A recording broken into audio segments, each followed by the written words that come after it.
She followed every law. And still, they came for her. Renee Caldwell, regional director of the FBI's Pacific Northwest Division, had wrapped up a day filled with briefings, budget meetings, and quiet tension over a pending federal case. Her mind wandered to a warm meal and the comfort of her fireplace as she guided her black Lincoln Navigator through a remote stretch of two-lane highway outside Prescott County, Oregon. The road ahead was empty, painted amber by her headlights under the fall night sky. Then came the siren. Sharp, sudden, unwarranted. Red and blue lights swirled behind her in the rearview mirror. Her jaw tightened. She hadn't sped, hadn't drifted, hadn't missed a signal. Her signal lights had blinked like clockwork. The vehicle registration and inspection were pristine. And yet, there they were, those damn lights. She exhaled slowly, pulling over to the gravel shoulder. Her hazard lights clicked on with a soft, rhythmic tick. Inside the cabin, she made 3 decisions. Keep her hands visible, speak clearly, and stay calm. These were not new rules. They were old instincts carved deep by decades as both a black woman and a federal agent. Her heart wasn't racing, but there was an ache in her chest, an echo of fatigue she couldn't dismiss. She adjusted her seat ever so slightly, made sure the dash camera was recording, and rolled down her window. Footsteps crunched over gravel, slow and deliberate. Then came a voice, shallow, assertive, unfamiliar. License and registration. Renee turned to see a tall white man in uniform, Officer Travis Bolton, mid-40s, buzzed hair, eyes shaded with suspicion, not curiosity. She offered a polite nod. "Evening, officer. May I ask what prompted the stop?" Her tone was neutral, neither defensive nor passive. Bolton didn't respond directly. He kept his flashlight on her face longer than necessary, a calculated discomfort. "You looked off. I need to see if everything checks out." She didn't move immediately. "Looked off?" she repeated, voice even but direct. "That's not a legal standard for a traffic stop in Oregon." Her hand remained on the wheel, not yet reaching for her documents. She watched as the officer's mouth curled. Not into a smile, but something uglier. "Don't get smart. Show me the papers, or I'll pull you out myself." The air inside the SUV thickened. Renee kept her expression steady. "Officer, I'm happy to comply. But as someone who knows Oregon law as well as federal code, I am entitled to know the basis for being stopped." That did it. Bolton's voice dropped an octave, and his right hand slapped the window frame. "I said now." She didn't flinch. Instead, she slowly retrieved her license and registration from the console, holding them in plain view but not handing them over just yet. "And I said I'll cooperate when you follow proper procedure." Her voice was firm, composed, but the shift had already happened. She could see it in his posture, in the clench of his jaw, in the flare of his nostrils. This was no longer a routine stop. It was a standoff wrapped in ego, authority, and something more dangerous. Prejudice disguised as protocol. The flashlight beam didn't leave her face. Renee squinted slightly but didn't break eye contact. "Are you carrying anything illegal? Drugs? Weapons?" Officer Bolton asked, voice sharp, tone accusatory. She blinked slowly. "No, officer." Her voice was steady, almost too calm. He wasn't asking because he had probable cause. He was probing, fishing, projecting. "No suspicious items in the vehicle?" he continued. "No passengers hiding back there?" He aimed his light at the back seat, then back at her face. "People like you tend to have something to hide." Renee's spine straightened. There it was. The coded venom. The people like you. She didn't flinch. "I suggest you choose your words more carefully, officer," she said. "That's not a professional tone, and it borders on harassment." Travis Bolton snorted. "Don't play smart. I don't need a lecture from someone who thinks they're above the law. You're driving at night, looking suspicious, and now you're refusing to cooperate. That gives me plenty of reason to escalate." Her grip on the steering wheel tightened slightly. "I haven't refused anything. I'm asking for proper justification." But beneath the control in her voice, Renee felt a familiar weight press against her ribs. Not fear. Something colder. Recognition. This wasn't a misunderstanding, it was a performance of dominance. She had seen that look in other officers before, but never aimed at her. She was used to walking into a room and commanding attention. Now she was being flattened into someone else's target. Bolton stepped back half a pace, his right hand hovering near his duty belt. "Lady, this isn't a debate. This is a command." She noticed how his voice had shifted, lower, firmer, leaning into authority. "Step out of the vehicle." Renee didn't budge. "I don't feel safe doing that without a lawful reason." Her voice remained measured. "You've given me none." Bolton's hand moved to his radio, but he didn't speak into it. Instead, he leaned forward again, his face close to the window. "I'm not asking again. Get now." Renee inhaled deeply, her gaze still locked with his. "You're escalating a peaceful stop into a threat. If you continue this without cause, I'll be forced to report your conduct through formal channels." The space between them pulsed with tension. Bolton's jaw clenched. "You think you scare me with that Fed talk?" His fingers brushed against his holster. "You don't run this stop, I do." Renee remained unmoving, her hands still visible. "Then do it properly. That's all I ask." He didn't answer. Instead, he paced a half step to the side, circling the SUV. Renee didn't look away. The game had changed, but she wasn't playing to win. She was playing to survive. She noticed a flicker in his eyes, just a subtle shift, but enough. His gaze darted briefly toward his holster again. Not out of fear, but calculation. Renee's breath caught at the base of her throat. It was like watching a storm form cell by cell inside a man's face. Time slowed, not theatrically, but clinically. She counted her own heartbeat. Once, twice, steady. The situation turned colder, sharper, like the night air seeping through the crack in the open window. Officer Bolton circled back to her driver's side, the gravel crunching under his boots in a slow, deliberate rhythm. His face was taut now, his words clipped. "Step out of the car," he said again. "Now." Renee didn't move. Her hands remained on the steering wheel, palms open. "I've stated my reason for staying inside," she repeated calmly. "Unless you can provide a lawful basis, I do not feel safe complying." Her voice was resolute. Bolton's wasn't. "You're testing me," he hissed, frustration building. "You think this badge means nothing? You want to see how fast this can escalate." She saw it coming before he reached for it. The way his arm shifted, the way his breath shallowed, the way the air turned still, the way time slowed. His hand moved to his holster, and in a single swift motion, Travis Bolton pulled his gun and pointed it straight at her through the window. The silence that followed wasn't peace. It was pressure. Renee could hear nothing but the faint ringing in her ears. Her body didn't move, but her senses sharpened like glass under strain.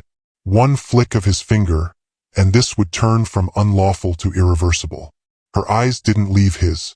Not to plead, not to challenge, just to stay human, because that was the first thing power tried to erase. She inhaled slowly, counting. 3 seconds. 4. Long enough to decide how to live. Renee didn't flinch. She didn't scream. Her training kicked in, overriding every human instinct to panic. Her back pressed tighter to the seat. Her pulse didn't race, it compressed. Contained. Controlled. She knew this posture. Knew how to breathe, how to stay visible without making sudden movements. She taught this protocol to agents for years. Now she was living it.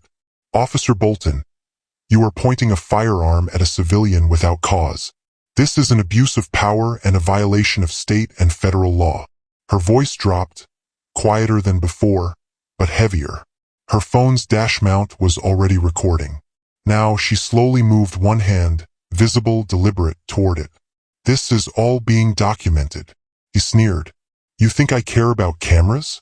You think your little phone's gonna save you?" His voice cracked on the last word. He wasn't in control, he was unraveling. "I'm the law out here." Renee didn't blink. "Not tonight." She tapped the screen. "You've crossed a line." Then, without fear, She lifted the phone and dialed. "This is Renee Caldwell," she said into the speaker, her eyes never leaving the gun. "Director of the FBI's Prescott Division. I've been pulled over by Officer Travis Bolton, who is now aiming his weapon at me without provocation. I request the sheriff's immediate presence." Bolton's arms stiffened. His expression flickered. Confusion, disbelief. But the gun remained. He didn't lower it, and she didn't move. The space between them held every possibility: violence, justice, regret. But for now, it held only silence. And somewhere nearby, sirens began to rise. The sirens arrived like thunder rolling in after lightning. A second patrol car pulled up fast, kicking dust into the fall air. The lights bathed everything in red and blue, strobing across the windshield, the gravel, and the barrel of the gun still aimed at Renee's face. She didn't move. She didn't have to. The cavalry had arrived, but whether they were friend or foe was still a question. The driver's door on the new cruiser opened, and out stepped a man in a heavier coat with a gold star pinned just above his badge. Sheriff Mitchell Rowe. Older, slower, but with presence. He didn't hesitate. "Bolton," he barked. "What the hell's going on here?" Bolton didn't answer right away. His arms froze in place. His body turned half toward the sheriff, half stuck in whatever world he thought he controlled. "She refused to step out of the car," he mumbled. "She was recording. She kept resisting." Rowe stepped forward, cutting across the headlights. His eyes locked onto the barrel. "You drew your weapon?" he asked, incredulous. "You drew on a woman sitting in her car, unarmed, because she recorded you?" Bolton flinched. "I thought she might be hiding something. I had to make sure." But even as he said it, his voice thinned. His justification was unraveling. Then Rowe saw her, and recognition struck. He stepped closer to the window and squinted. His eyes widened. "Wait, ma'am, are you?" Renee's voice was calm but unmistakable. "Yes, Sheriff. Renee Caldwell, Director of the FBI's Prescott Division. I was simply driving home." Rowe took a full step back. "Jesus Christ." He turned sharply to Bolton. "Do you know what you've just done?" Bolton didn't respond. The gun still hung in his grip, useless now, out of place, out of time. "You pulled a weapon on a federal director. You threatened her over a bogus stop. Are you out of your damn mind?" Renee finally opened her door and stepped out. Not hurriedly, not fearfully, with composure. She stood tall, the blue and red lights washing over her blazer. "I requested a lawful reason for being stopped. I was denied that. I recorded everything. And I intend to file a full report." Sheriff Rowe nodded, swallowing hard. "Understood, Director." Then, turning to Bolton, "Hand me your weapon." For a second, Bolton didn't move. Then, with a jerk of hesitation, he released it. Rowe took it carefully, placed it in his pocket, then radioed for internal assistance. "You're done, Travis," he muttered. "You've crossed a line we don't come back from." Officer Bolton stood in stunned silence as two deputies arrived and flanked him. Sheriff Rowe's voice was steady but final. "Travis Bolton, as of this moment, you are suspended from duty pending a full investigation." Bolton didn't resist. He couldn't. His shoulders sagged, but his eyes burned. Not with remorse, but with disbelief and bruised ego. Renee watched, her expression unreadable. It wasn't triumph. It wasn't relief. It was something colder: confirmation. She had spent decades fighting abuse of power from within the system. Tonight, she'd felt it pressed against her skin, just inches from her life. Before she left the scene, she turned to Sheriff Rowe. "I don't want special treatment. I want accountability," she said. "Not because of my title, but because this could have happened to someone without one." Rowe nodded, jaw tight. "You have my word, Director. This won't be buried." Renee gave a faint nod in return and stepped back into her vehicle, but the road home would have to wait. By dawn, the footage from her dashcam had already been submitted to the sheriff's office, the county oversight board, and the FBI's internal ethics division. Local news anchors scrambled for sound bites. By noon, National networks had picked up the headline, "Federal Director Threatened at Gunpoint by Local Cop." The clip of Bolton's gun raised in the glow of red and blue lights circulated online with lightning speed. Some viewers gasped. Others weren't surprised at all. The sheriff's department issued a brief statement acknowledging the incident, but public pressure mounted within hours. An emergency press conference was held that evening, with Sheriff Rowe standing grim-faced behind a podium. "What happened last night was unacceptable," he stated plainly. "We are cooperating with federal investigators and fully support the independent review now underway." The following week, Renee appeared in front of the Prescott County Review Committee. Calm, blunt, factual. "This wasn't an isolated case," she said. "It's part of a pattern. And unless we treat it as such, the pattern will continue." She laid out a timeline of events, supported by video, audio, and her field report. No dramatics, just truth. Outside the committee building, dozens had gathered. Retired officers, community leaders, families. One elderly man held a sign that read, "We see it now, thanks to her." Renee didn't stop for interviews, but she paused briefly at the steps, looking out at the crowd. In that moment, she understood what this really meant. It wasn't about punishment. It was about precedent. As dusk fell that night, Renee returned to her office, alone. She stood by the window, the lights of Prescott glimmering below. Her reflection in the glass looked tired, but unbroken. Behind her on the desk sat the printed report, sealed and ready. She wasn't waiting for justice. She was pushing it forward. And as the phones rang and emails poured in, she knew this was only the beginning. She opened her laptop, draft folder blinking with pending letters to federal lawmakers. She wasn't done. Not by a long shot. Prescott was only the spark. The system, that was the real fire. 2 months later, the courtroom was packed. Reporters spilled into the aisles. Community members stood shoulder to shoulder. Civil rights organizations sent observers.